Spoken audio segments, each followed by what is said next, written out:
में एक ऐसा मंदिर जो दशकों पहले सनातन से हुई छेड़छाड़ का प्रमाण पेश कर रहा है। संभल शहर से कुछ दूरी पर चंद्रेश्वर महादेव मंदिर है। यह मंदिर हूबहू शाही जामा मस्जिद जैसा। दावा किया जा रहा है कि संभल के जामा मस्जिद के कब्जे में दबे हरिहर मंदिर और चंद्रेश्वर महादेव मंदिर दोनों का निर्माण एक साथ हुआ, लेकिन बदलते वक्त और हालात के साथ हरिहर मंदिर कट्टरपंथी साजिश का शिकार हुआ, जबकि चंद्रेश्वर मंदिर अपनी पुरानी काया में मौजूद है।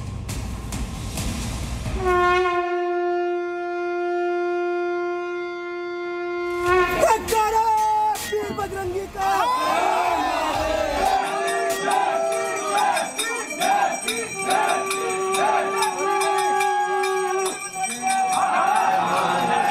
जो हरि मंदिर है, उस हरि मंदिर का निर्माण तब हुआ और इस मंदिर का निर्माण वो बिल्कुल सेम है। संभल के इस महादेव मंदिर में हरिहर मंदिर का प्रतिबिंब।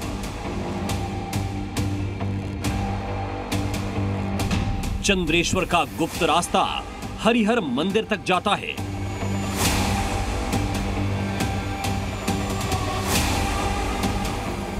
चंद्रेश्वर महादेव मंदिर में दिखा हरिहर का सत्य।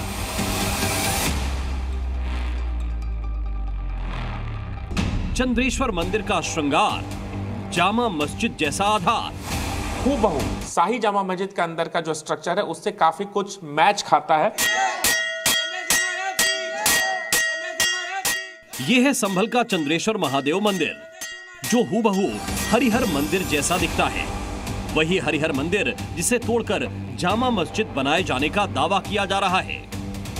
चंद्रेश्वर महादेव मंदिर की बनावट, नक्काशी और वास्तुकला जामा मस्जिद से चौंकाने वाली समानता रखती है।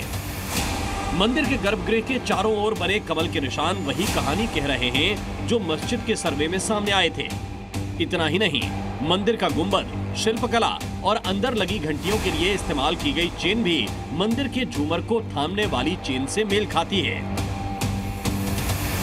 संभल सिटी से 10 किलोमीटर दूर संभल के 68 तीर्थों में से एक इस मंदिर का निर्माण पृथ्वीराज चौहान के दौर में हुआ था। चंदायन गांव में ये चंद्रेश्वर महादेव मंदिर है।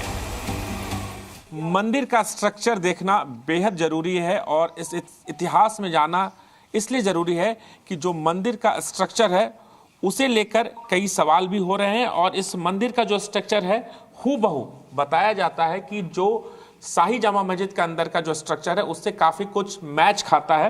और हम तस्वीरें में आप दिखाना चाहूंगा कि ये मंदिर के अंदर का स्ट्रक्चर है। इस स्ट्रक्चर को देखिए और यहाँ पर ये कमल दल के निशान है। इस कमल दल को आप देखिए जहां पर कमल के फूल के जैसा और ये त्रिकोण के आकार का ये शेप है और ठीक इसके साथ यहाँ भी ये कमल दल का शेप है। और इस शेप को देखिए चारों तरफ इस परिसर के अंदर इस कमल दल के शेप का निशान है और यहाँ हनुमान जी की मूर्ति भी रखी गई है। और जो बात की जा रही है तुलनात्मक अध्ययन करें और तस्वीरों को देखें तो शाही जामा मस्जिद के अंदर भी ठीक इसी तर्ज पर जो स्ट्रक्चर है वो बना हुआ है। जामा मस्जिद के सर्वे के दौरान मिले स्तंभ, वास्तुशिल्प और कमल वही कहानी बयां करते हैं जो चंद्रेश्वर महादेव मंदिर की दीवारें कह रही हैं। मंदिर का गुंबद भी शाही जामा मस्जिद के गुंबद से मेल खाता है। मंदिर के अंदर लगी घंटियों के लिए इस्तेमाल की गई चेन और मस्जिद के झूमर को थामने वाली चेन दोनों बिल्कुल समान हैं। यहाँ पर भगवान शिव का मंदिर है।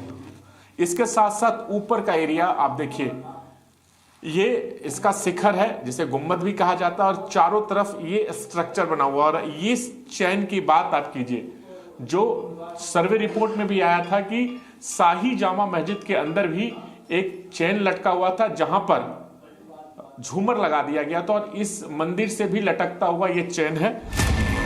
स्थानीय लोग बताते हैं कि चंद्रेश्वर मंदिर के नीचे एक प्राचीन सुरंग भी है जो सीधे संभल तक जाती है और संभल में भी वहीं जहां पर हरिहर मंदिर था, या यूं कहें जहां जामा मस्जिद है। ये इस मंदिर का निर्माण पृथ्वीराज चौहान के द्वारा कराया गया था और उनके पुत्री बेला जो है वो यहाँ पर आया करते थे। यहाँ पर चंदन का वन हुआ करता था, चंदन की बगिया थी, जिसकी वजह से इसका नाम जो है, इस गांव का नाम चंद्रायन गांव बोला गया और चंद्रेश्वर महादेव यहाँ स्थापित हुए। मंदिर के नीचे जो यहाँ पे प्राचीन लोग बताते हैं एक सुरंग भी है जो हमारे मुख्य मंदिर तक जाती है। मुख्य मंदिर कहाँ तक जाता है? हरिहर मंदिर तक। हरिहर मंदिर तक जाती है। हरिहर मंदिर तक जाती है। ये रहस्यमय सुरंग इतिहास की अनकही कहानियों की ओर इशारा करती है और हरिहर मंदिर के साथ हुई साजिश की गवाही भी देती है। प्रशासन की टीम भी चंद्रेश्वर महादेव मंदिर पहुंची और पूरे कैंपस का बारीकी से निरीक्षण किया। इस दौरान डीएम, एसपी समेत तमाम प्रशासनिक अधिकारी साथ में मौजूद थे। चंदेश्वर खेड़ा इसको बोलते हैं, चंद्रेश्वर महादेव मंदिर है और चंदायन जो यहाँ का गांव है।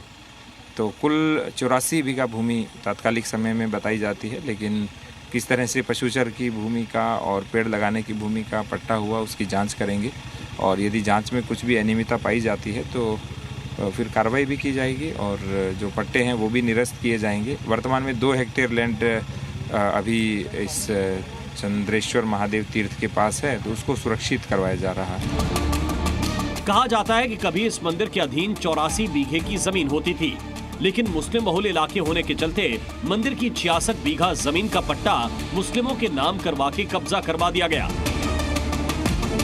इस मंदिर का भी विरोध हुआ और इसको तोड़ने की कोशिश भी की गई, लेकिन अभी भी ये मंदिर अपने इतिहास को सहेजे हुए है। दावा ये कहा किया जा रहा है कि जो हरि मंदिर है, उस हरि मंदिर का निर्माण तब हुआ और इस मंदिर का निर्माण सेम वक्त पे हुआ और दोनों का जो स्ट्रक्चर है, जो मॉडल है, वो बिल्कुल सेम है। हालांकि एएसआई ने भी अपनी जो रिपोर्ट सीलबंद लिफाफे में कोर्ट में दाखिल की है, उसमें भी ये जिक्र किया गया है कि कमल दल के जो निशान है, यानी 50 कमल फूल के जो निशान वहाँ मिले हैं और यहाँ भी इस मंदिर में भी कमल फूल के निशान है। तो साफ जाहिर होता है कि कितना सिमिलर होता है। हालांकि अभी शाही जामा मस्जिद है, उसे लेकर विवाद लगातार संभल में चल रहा है। राजू राज, जी मीडिया, संभल। तो संभल में मंदिर और मस्जिद पर चल रहे विवाद के बीच यूपी पुलिस उन दंगाइयों पर भी शिकंजा कस रही है जिन्होंने 24 नवंबर को संभल को हिंसा की आग में झोंका और इन दंगाइयों में कई महिलाएं शामिल। ऐसी ही महिला पत्थरबाज को योगी फोर्स ने पकड़कर सलाखों के पीछे भी पहुंचा दिया, जो उस दिन पत्थरबाजों की भीड़ में शामिल थी और पत्थर फेंक रही थी।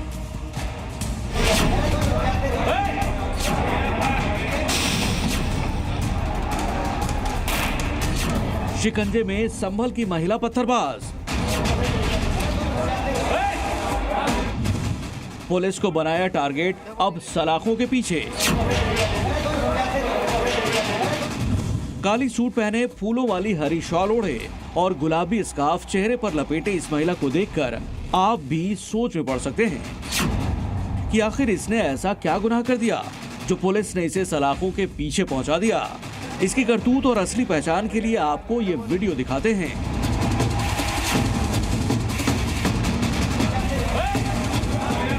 देखिए, संभल में 24 नवंबर को जब जामा मस्जिद सर्वे के विरोध में हिंसा भड़की थी, हजारों की उपद्रवी भीड़ ने पुलिस पर हमला बोला था। सड़कों पर पत्थर बरस रहे थे और जब पुलिस टीम उपद्रवियों को पकड़ने के लिए गलियों में पहुंच गई थी तो छतों से महिलाओं ने भी मोर्चा संभाला हुआ था।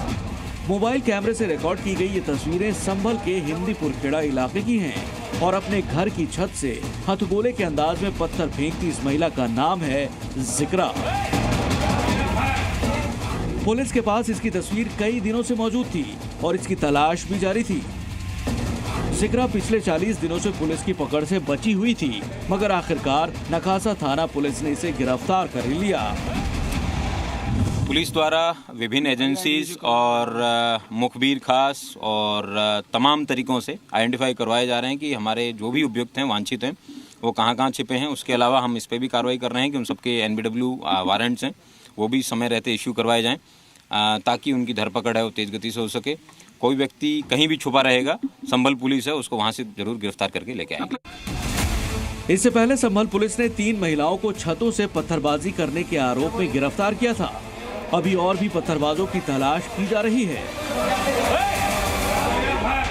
जब 24 तारीख को हिंसा हो रही थी तो ये महिला पत्थरबाज अपने छत पर खड़े होकर पुलिस टीम पर पथराव कर रही थी और वहां पर पुलिस के तमाम आला अधिकारी मौजूद थे। उस वक्त इसे रोका भी गया, लेकिन सीसीटीवी कैमरे में ये महिला कैद हो गई और उसके बाद पुलिस ने इस महिला को गिरफ्तार कर जेल भेज दिया। पुलिस का कहना है कि इस हिंसा मामले में ये 54वां आरोपी है जिसे गिरफ्तार किया गया है।